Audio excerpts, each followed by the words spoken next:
In today's video, we're going to look at my 5 top tips for report success. Tip number 1, be coherent. What I mean by this is take time to plan your report sufficiently. Maybe create a skeleton plan. By doing a skeleton plan, what you are doing is you're outlining exactly where you expect each point to be within your overall report structure. Get all the points that you want to make on one specific piece of paper and then take them one at a time and try and create a logical order that will be easy for your audience to follow as they read through your written report. It's really important that your points don't jump all over the place, and you should be avoiding things like saying, as I mentioned earlier, or as stated in the beginning, or as I will later cover. Those sort of things just really aren't academic. It's really important that each paragraph seamlessly goes from one to the next.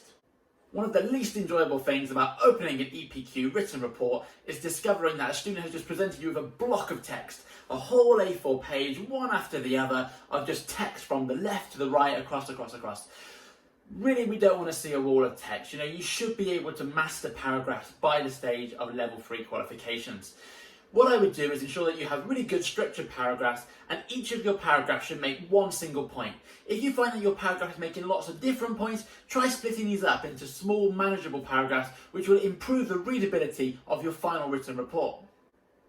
When writing your paragraphs, I really recommend that you go back to what you were probably taught at year 11 when you did GCSE English, the pure structure.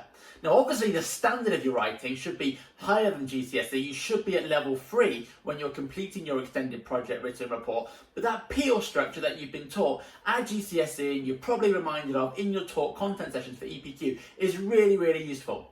When constructing a paragraph, it's really important that you make the point that you want to say. You then provide evidence to reaffirm and to back up your point. You then explain the intricacies of your point and show that you've completed deeper reading and you really are a master of the content that you're covering. And then finally, we link that back to our overall topic area.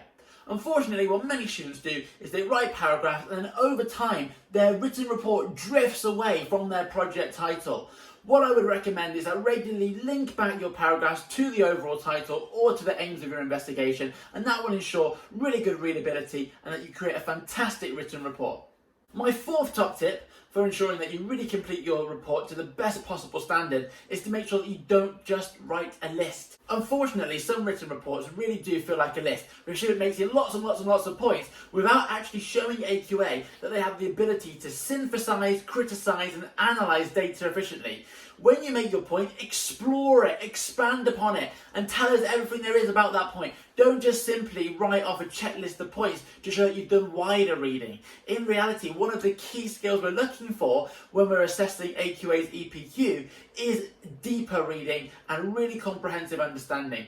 Those students that do show really detailed understanding of the topic area are those students who are more likely to get the top A-star grade. My 5th top tip for effective report writing is to ensure that you do not write in the first person. We really don't enjoy the first person when it comes to higher level academic writing. No offense to you at all, but if you're saying in your report, I believe that, at this stage in your academic journey, you probably are not an expert who should be consulted about this topic area. Yes, you've done a fantastic project. Yes, you've really tried hard to understand the EPQ topic area that you've chosen, but you don't have any qualifications to back up your opinion, so please ensure that you write in the 3rd person. If you believe something, you can really easily change I believe that into it is evident that, or I think that can be changed into the data suggests. And that's just a much more mature academic way of presenting your argument. I guarantee that if you follow my 5 top tips for success with the written report, you're going to get a fantastic grade for your extended project product. If you have enjoyed today's video, please don't forget to give me a thumbs up and like the video, but also subscribe so you don't miss out on future videos which outline how you can improve your EPQ product and guarantee a really successful completion of the EPQ process. Thanks again for watching and best of luck with your EPQ.